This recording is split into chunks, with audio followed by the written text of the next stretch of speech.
नमस्कार दोस्तों, स्वागत है आपका कॉमर्स ज्ञान में। तो आज का हमारा टॉपिक है रिटर्न डाउन वैल्यू मेथड। ये डेप्रिसिएशन चार्ज करने का एक मेथड है और ये डेप्रिसिएशन किस अमाउंट पे चार्ज करता है? असेट की बुक वैल्यू पर।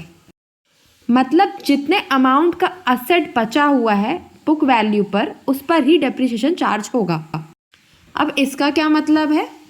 इसका मतलब है कि हम जो भी डेप्रिसिएशन का अमाउंट चार्ज करेंगे वो हर साल हम असेट की वैल्यू से घटाते जाएंगे, जिसके कारण उसकी बुक वैल्यू कम होती जाएगी और जो भी उसकी बुक वैल्यू बचेगी हम उसी पर अगले साल डेप्रिसिएशन चार्ज करेंगे।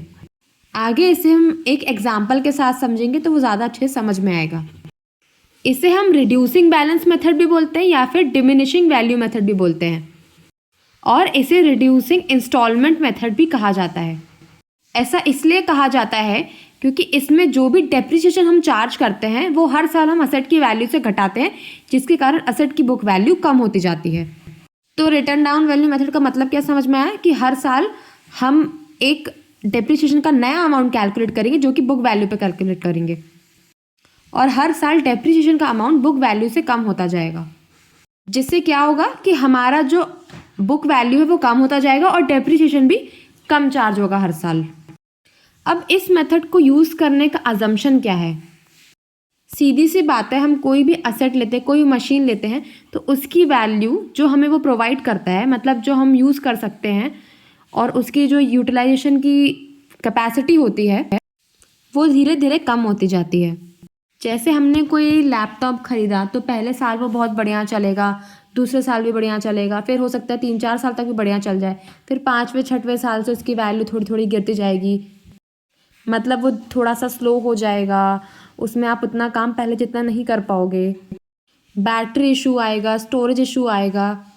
सीधी सी बात यह है कि आपका असेट जितना पुराना होता जाएगा उतना ही वो कम वैल्यू देगा और इसी अजम्पशन पे बेस्ड है रिटर्न डाउन वैल्यू मेथड, जिसमें हम स्टार्टिंग के ईयर्स में तो डेप्रिसिएशन ज़्यादा चार्ज करते हैं पर धीरे धीरे वो डेप्रिसिएशन कम होता जाता है। तो हम एक देखते हैं एग्जांपल जिससे आपको ज़्यादा अच्छे समझ में आएगा कि रिटर्न डाउन वैल्यू मेथड में कैसे हम डेप्रिसिएशन को कैलकुलेट करते हैं। हमारे पास एक मशीनरी है 4 लाख रुपए की, जिस पर 10% का डेप्रिसिएशन चार्ज होगा पर एनम, मतलब हर साल रिटर्न डाउन वैल्यू मेथड पर। अब पहला ही साल है तो पहले साल में उसकी बुक वैल्यू 4 लाख की होगी।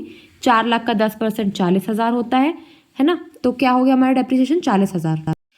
और हमने जैसा पढ़ा कि रिटर्न डाउन वैल्यू मेथड में क्या होता है, बुक वैल्यू क्या हो जाती है, असेट की कॉस्ट माइनस डेप्रिसिएशन, या फिर book value of asset minus depreciation. तो 4 लाख का हमारा बुक वैल्यू थी असेट की, उसमें से हमने 40,000 हटाया तो क्या बचा 3,60,000। तो हम जब दूसरे साल में वैल्यू लेकर जाएंगे असेट की वो क्या होगी 3,60,000। तो अब हम सेकेंड ईयर में जो डेप्रिसिएशन चार्ज करेंगे वो किस पर चार्ज करेंगे, 3,60,000, जो कि हमारी बुक वैल्यू होगी।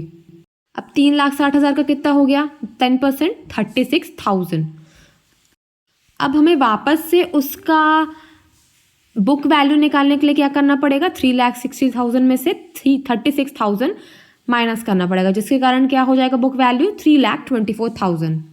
तो हमारा दूसरे साल के एंड में असेट की वैल्यू क्या हुई 3,24,000 और वही सेम वैल्यू हम थर्ड ईयर के स्टार्टिंग में लेंगे, जिस पर नया डेप्रिसिएशन क्या चार्ज होगा 32,400। कैसे होगा, 3,24,000 था हमारा बुक वैल्यू, उसमें 10% निकाला हमने, 32,400 हो गया।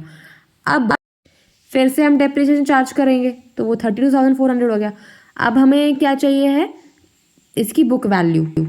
तो बुक वैल्यू क्या हो गई 3,24,000 माइनस 32,400, 2,91,600 हमारी तीसरी साल के एंड में या फिर फोर्थ ईयर के स्टार्टिंग की बुक वैल्यू हो गई। तो इससे हमें क्या समझ में आया, रिटर्न डाउन वैल्यू मेथड में कुछ भी नहीं है, बस हमको स्टार्टिंग की बुक वैल्यू लेनी है, उसमें से डेप्रिसिएशन हटाना है तो हमारा नेक्स्ट ईयर की बुक वैल्यू आ जाएगी और डेप्रिसिएशन हम किस पे चार्ज करेंगे, जो भी हमारी बुक वैल्यू होगी। हमने जैसे पढ़ा था कि इंटरेस्ट रेट हम SLM मेथड में कैसे निकालते हैं, वैसे ही सेम WDV मेथड में हम इसे इस फॉर्मूला से निकालते हैं। अब इसमें एग्जांपल क्या है, अगर कोई 9 लाख का हमने असेट लिया है, उसकी 16 साल की लाइफ है, उसका स्क्रैप वैल्यू 50,000 रुपये है, हम क्या करेंगे, अंडर रूट में लेंगे 50,000 डिवाइड बाई 9 लैक्स, जो कि है scrap value divide by cost, ठीक है। फिर n जो है हमारा वो क्या है 16 ईयर्स। n से अंडर रूट को मल्टीप्लाई करेंगे और फिर जो भी उसका टोटल आएगा उसको 1 से माइनस कर देंगे और बाकी को इंटू 100 कर देंगे। इसमें तो कुछ ऐसा स्पेशल नहीं है, फॉर्मूला देख लो, याद कर लो और एक बार ये सॉल्व करके भी देख लेना। तो अब हम देखेंगे advantages of written down value method. ये हमने पहले ही पढ़ लिया कि ये जो मेथड है मोर रियलिस्टिक है, क्योंकि हम एसेट का यूज़ स्टार्टिंग के ईयर्स में, इनिशियल ईयर्स में ज़्यादा करते हैं और यूटिलिटी भी उस टाइम ही उसकी ज़्यादा होती है, बाद में तो उसकी लाइफ ख़त्म होती जाती है, उसका यूजेज इतना हो नहीं पाता है। अब इसमें क्या होता है, इनिशियल ईयर्स में हम डेप्रिसिएशन ज़्यादा चार्ज करते हैं। तो इनिशियल ईयर में हमको पता है वो मशीन तो अच्छी लाइफ देती है, अच्छा खासा चलती है, तो हमको रिपेयर मेंटेनेंस कराना होता है। जो बाद के ईयर्स आते हैं, लास्ट के ईयर्स, मिड ईयर्स, तो उसमें रिपेयर मेंटेनेंस करना पड़ता है, क्योंकि थोड़ा बहुत ही खर्चा करके ही मशीन आगे चलती है, मतलब खींच खींच कर चलाना पड़ता है। और लास्ट ईयर में तो बिल्कुल ही मतलब रिपेयर मेंटेनेंस पे ही टिकी रहती है मशीन। तो क्या होता है ना कि स्टार्टिंग इनिशियल ईयर्स में हमें डेप्रिसिएशन ज़्यादा चार्ज करते हैं पर रिपेयर मेंटेनेंस का चार्जेस नहीं होता है। और वहीं क्या होता है, लास्ट के जो ईयर्स होते हैं उसमें हम डेप्रिसिएशन कम चार्ज करते हैं और रिपेयर मेंटेनेंस हाई होता है। तो इसके कारण क्या होता है, हम प्रॉफिट एंड लॉस अकाउंट में इसको प्रॉपरली एलोकेट कर पाते हैं और कुछ बर्डन नहीं पड़ता। जैसे SLM मेथड में पड़ता था ना कि उसमें हमेशा एक ही डेप्रिसिएशन अमाउंट रहता था, जिसके कारण हम हमेशा एक ही डेप्रिसिएशन अमाउंट चार्ज करते थे और रिपेयर एंड मेंटेनेंस का बर्डन लास्ट ईयर्स में पड़ता था। वैसा इस मेथड में नहीं होता है और हमारे प्रॉफिट एंड लॉस अकाउंट में बर्डन नहीं पड़ता है। अब जो इनकम टैक्स एक्ट होता है जिसमें हमको डेप्रिसिएशन चार्ज करना होता है, वो इस ही मेथड को अप्रूव करता है। अब कोई भी जो मशीन है वो ऑब्सोलीट कब होती है, कोई भी एसेट ऑब्सोलीट कब होता है?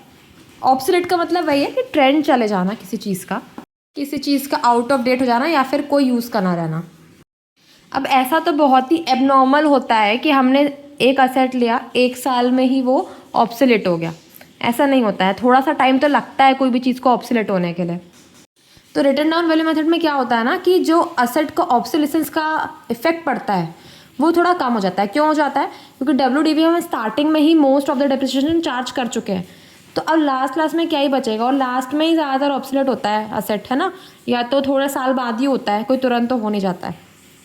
ये मेथड किसके लिए अच्छा है? जो एसेट्स काफ़ी चलते हैं, लंबा टाइम तक उनकी लाइफ रहती है, और दूसरी चीज़ क्या है कि इनका रिपेयर एंड मेंटेनेंस जैसे जैसे इनकी लाइफ बढ़ती जाती है, मतलब 2-3 साल बीतते हैं, फिर 4-5 साल बीतते हैं, तो वैसे वैसे जैसे जैसे साल बीत रहे वैसे वैसे इनका रिपेयर और मेंटेनेंस का चार्ज भी बढ़ता जाता है।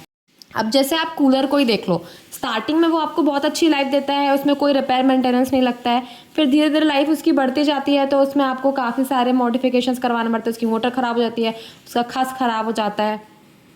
ये मेथड किसके लिए भी ठीक है? जहाँ ऑब्सोलेशन रेट हाई हो, मतलब जहाँ हमको पता हो कि ये एसेट की वैल्यू ज़्यादा दिन रहेगी नहीं, ये एसेट थोड़े दिनों बाद आउट ऑफ डेट हो जाएगा, ट्रेंड में नहीं रहेगा, तब के लिए मेथड अच्छा होता है। अब हम देखेंगे लिमिटेशंस ऑफ WDV मेथड। अब डेप्रिसिएशन जो है एक फिक्स परसेंटेज होता है इसमें, तो जो भी एसेट की वैल्यू है वो कभी भी ज़ीरो नहीं हो पाएगी।